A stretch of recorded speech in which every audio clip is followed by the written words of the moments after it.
Welcome to Cryptic Mystic Vault, where history comes alive. Today we delve into the life of Peter the Great, the man who transformed Russia. Born in the tumultuous year of 1672, Peter Alexeyevich Romanov was destined for greatness from the start. His early years, however, were anything but easy. The Russian court was a swirling vortex of power plays, alliances, and betrayals.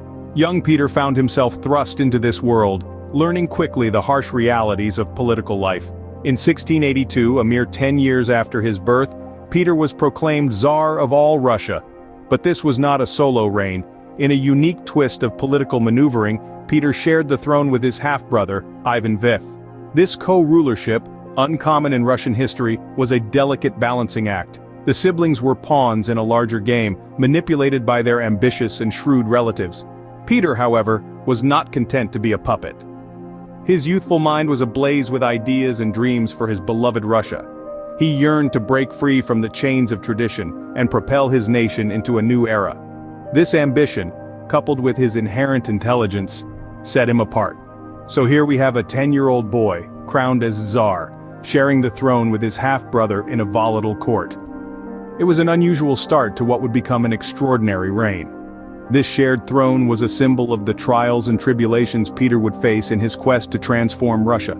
His co-rulership with Ivan V lasted for nearly 2 decades. The complexities of this arrangement shaped Peter's approach to governance and his vision for Russia. It honed his political acumen, fueling his drive for absolute power and his relentless pursuit of national transformation. Peter's early life, riddled with political intrigue and shared power, was a crucible that forged the future Tsar. It was a childhood that prepared him for the trials of leadership and the grand task of national transformation that lay ahead. This shared throne, an unusual arrangement, set the stage for a reign that would prove to be anything but ordinary. Peter's ambition wasn't confined to Russia alone. He had his eyes set on making Russia a key player in Europe. One of his major undertakings towards this goal was the Great Northern War against Sweden. This colossal confrontation, lasting from 1700 to 1721, was Peter's strategic move to secure access to the Baltic Sea, a vital waterway for trade and military purposes. The war was not an easy feat. Sweden, under the rule of Charles XIII, was a formidable adversary, with a seasoned army and a reputation for military prowess.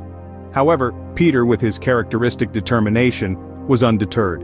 He adopted innovative military strategies, modernized the Russian army, and formed alliances with other European powers, turning the tide in Russia's favor. One of the pivotal moments of the Great Northern War was the Battle of Poltava. The year was 1709. In this crucial encounter, Peter's forces faced the Swedish army, heavily depleted from a harsh winter and a failed siege of Poltava. Despite being outnumbered, Peter's army, demonstrating remarkable resilience and tactical acumen, dealt a crushing blow to the Swedish forces.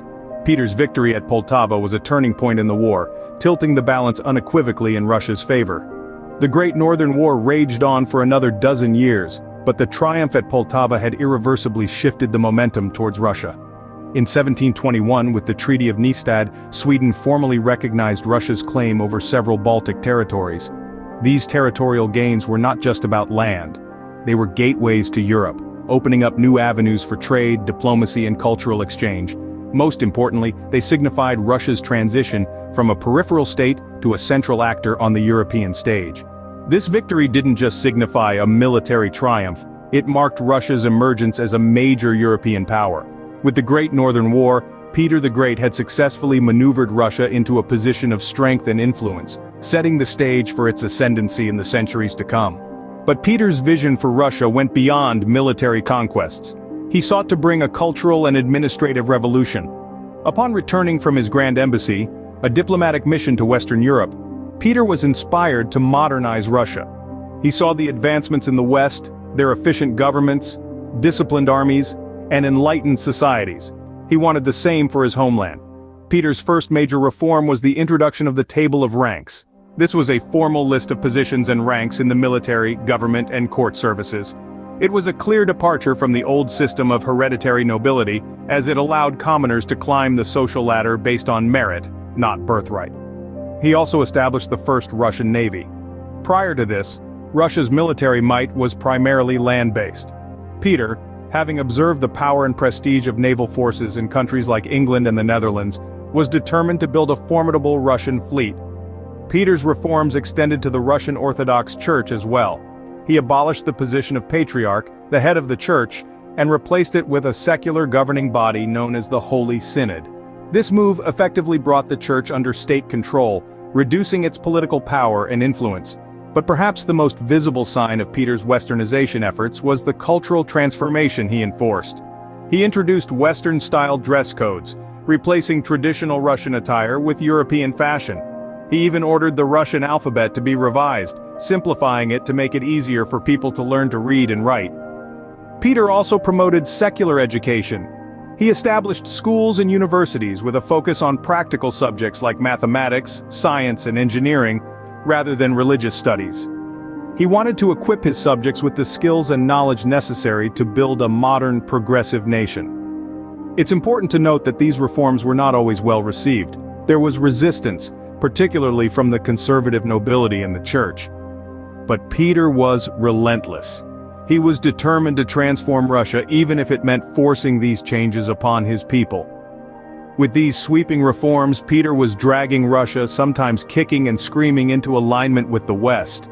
Perhaps the most symbolic of Peter's westernizing efforts was the creation of a new capital city, St. Petersburg. This city was not just a political center but a grand architectural statement, a clear declaration of Russia's new direction under Peter's reign. Constructed from scratch on the marshy shores of the Neva River, St. Petersburg's creation was a Herculean task. Thousands of serfs, prisoners and soldiers toiled under harsh conditions to build the city, often with their bare hands. Peter, determined to see his vision through, personally oversaw the construction, marking a stark contrast to the secluded, often detached rule of his predecessors. Architecturally, St. Petersburg was a departure from traditional Russian designs. Peter drew inspiration from the cities he had visited during his grand embassy to Western Europe, particularly Amsterdam and Venice. He invited European architects to design the city's buildings, resulting in a unique blend of Russian and Western European styles. The city's broad avenues, grand palaces, and ornate cathedrals were a testament to Peter's desire to integrate European aesthetics into Russian life. But St. Petersburg was more than just a showcase of architectural grandeur. It was strategically positioned to be Russia's window to the West. Located on the Baltic Sea, it allowed Russia to trade directly with Western Europe, bypassing the traditional land routes controlled by rival powers. This window opened up new economic opportunities, fostering growth and development. Moreover, St. Petersburg was a constant physical reminder of Peter's reforms. It embodied his vision of a modern, westernized Russia. The city's very existence challenged the old ways, encouraging Russians to adapt to the new norms and values introduced under Peter's reign. In essence, St. Petersburg was a microcosm of Peter's transformative rule. Each stone laid, each canal dug, mirrored the sweeping changes happening across Russia. It was a symbol of progress, yes, but also of the immense sacrifices made in the name of modernization. St. Petersburg stood as a testament to Peter's ambition and his determination to forge a new path for Russia. Peter the Great, a name that evokes admiration and controversy in equal measure. As we delve deeper into the annals of history, we find that Peter's reign was an era of paradoxes. His ambition to transform Russia, to drag it from the shadows of the past and thrust it into the modern world, was laudable. His efforts to modernize the military, reform the government, and stimulate the economy were nothing short of revolutionary. He introduced new industries, improved infrastructure, and updated fiscal policies. He created a new city, St. Petersburg, a shining jewel of architecture and modernity, a testament to his vision of a westernized Russia. Yet, these transformations came at a heavy cost. His subjects bore the brunt of his relentless drive for progress. His reforms, though innovative, were enforced with an iron fist. Opposition was met with brutal suppression, as seen in the Streltsy Rebellion and his clashes with the Orthodox Church. His decision to shift the capital from Moscow to St. Petersburg resulted in countless lives lost to the harsh conditions and grueling labor. His reign for many was a reign of fear and hardship, a legacy of blood and suffering. Peter's rule was undeniably a turning point for Russia, catapulting it onto the world stage as a major European power. Yet, it's impossible to overlook the human cost of his ambition. The question remains, was Peter the Great a visionary leader who ushered in a new era for Russia, Or was he a ruthless tyrant, willing to sacrifice his people for the sake of progress? The answer, perhaps, lies somewhere in between. His methods were harsh, his rule was absolute, but his impact on Russia was transformative. His legacy is a complex tapestry of progress and pain, innovation and oppression, vision and violence. Peter the Great, a tyrant or a visionary? Perhaps he was a bit of both, but there's no denying that he left an indelible mark on Russia, transforming it into a force to be reckoned with.